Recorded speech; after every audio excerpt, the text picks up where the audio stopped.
Exercise 4.2 बोल रहा है क्वेश्चन की ज्ञात करें कि x बराबर 3/2 और x बराबर -4/3 समीकरण 6x² - x - 12 = 0 के हल है या नहीं। मैं पहले भी पढ़ाई थी तो बताई थी कि ये चैप्टर बहुपद से रिलेटेड है, बताई थी। तो उसमें हम लोग शून्यक निकाले थे, x का मान रख के बना रहे थे। अगर शून्य आ रहा था तो लिखते थे अतः यह बहुपद का शून्यक है, और नहीं आ रहा था तो क्या लिखते थे, शून्यक नहीं है। सेम उसी प्रकार है, यहाँ पे 2 को मान दे दिया है। जहाँ जहाँ x रखना है वहाँ x है, वहाँ 1/3/2 रखना है और 1/-4/3 रखना है। 0 आ गया तो वह समीकरण का हल है, और नहीं आया तो समीकरण का हल नहीं है। बनाना शुरू करते हैं। सबसे पहले यहाँ पे सॉल्व लिखेंगे। पहला मान x बराबर 3/2 दिया है। x बराबर 3/2 रखने पर बहुपद यहाँ समीकरण मेरा यही ना दिया है, द्विघात समीकरण 6x² - x - 12 बराबर 0। 6x की जगह पर 3/2 का स्क्वायर माइनस 3/2 माइनस 12 बराबर 0।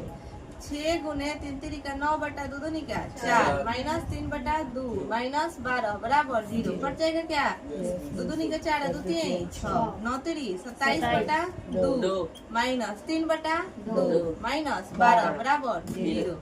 एलसीएम निकालेंगे तो 2 होगा क्या, यहाँ पे हो जाएगा 27 माइनस 3 माइनस 12 दूना का 24 बराबर 0। यानी कि 27 जैसे का तैसे रह जाएगा। ये माइनस माइनस जुड़ के -27 होगा। 24/3/2 बराबर 0। यानी कि यहाँ पे हम बना दे रहे हैं यहीं पे, या घटाएंगे तो 27 में से 0 जाएगा क्या, 27 में से 27 जाएगा 0 होगा। 0/2 बराबर 0। यानी कि यहाँ पे हो जाएगा हमारा 0 भाग देंगे तो बराबर 0। इसको बनाए तो 0 0 आ गया। तो लिखेंगे अतः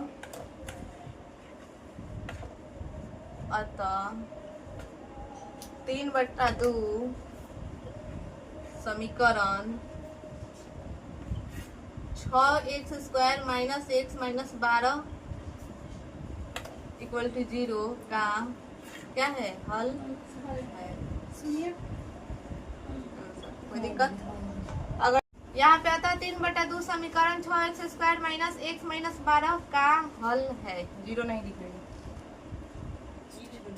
अब देखो दूसरा मान रखना है। एक मान तो हम लोग रख लिए, दूसरा मान x बराबर -4/3 रखने पर फिर से समीकरण वही 6x² - x - 12 बराबर 0। 6x के जगह पर -4/3 का -4/3 -12 बराबर 0 हो जाएगा। 6 गुने 4 4 का 16/3 3 का 9 minus minus plus 4/3 minus minus plus -12 बराबर 0। 3 दूना का 6 3 3 का 9 16 दूना का 32/3 प्लस 4/3 माइनस 12 बराबर 0। एलसीएम क्या होगा 3, 32 का 32 हो जाएगा, प्लस 4 का 4 हो जाएगा, 12 माइनस 36 हो जाएगा बराबर 0। अब यहाँ पे बताओ 32 से 4 दोनों के बीच में प्लस का चिन्ह जोड़ देंगे। 36 माइनस 36/3 बराबर 0। अब भाग घटाएंगे तो 0/3 बराबर 0। भाग लगाएंगे तो 0 बराबर 0। अतः x बराबर -4/3 और समीकरण 6x² - x - 12 का हल है कि नहीं है, क्योंकि 0 आया है। या अगर ये ज्यादा लग रहा है लिखने के लिए तो हम लोग ऐसे भी लिख सकते हैं। अतः x बराबर -4/3 दिए गए समीकरण का हल है। दिया गया समीकरण का हल है, ऐसा भी लिख सकते हैं। ये भी चलेगा और ये भी चलेगा, जो इजी लगे वो लिख सकता है। इसमें 2 को मान दिया है, x बराबर 1 दिया है और एक बार क्या रखने को बोला है 3, और बताना है कि समीकरण इतना का हल है या नहीं। पहला हमारा है x बराबर 1, x² x बराबर 1 रखने पर x² - 5x + 4 बराबर 0। जहाँ जहाँ x है वहाँ क्या रखेंगे बराबर 0।